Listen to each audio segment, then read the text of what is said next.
Binigyang parangal naman ng pamalang lungsod ng Iriga ang iba't ibang negosyo base sa kanilang kontribusyon bilang taxpayer sa lungsod ngayong araw din ng Lunes.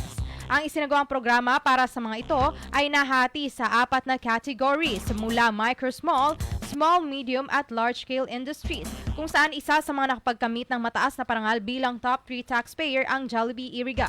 Ayon kay Manilyn Papros, ang restaurant manager ng nasabing fast food chain, nagagalak umano sila sa ibinahaging parangal ng lungsod. Pakinggan natin ang parte ng naging pahayag ni Ms. Manilyn Papros. Po sa City Government of Iriga kasi po talagang despite po ng mga ginagawang mga achievements ng mga businesses, so may mga ganito pong award na binibigay po sa mga establishments. So at least po nare-recognize po yung mga establishments, yung mga businesses po na talaga namang nag-e-effort and nagbibigay po ng contributions po sa taxes ng city po.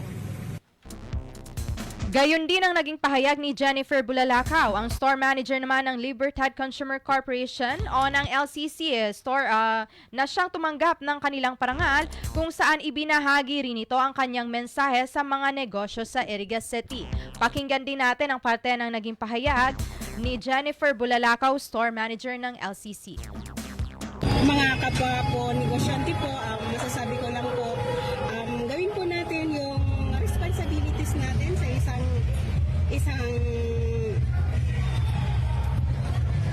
komunidad para po makapag-serve po tayo sa buong lingkunada.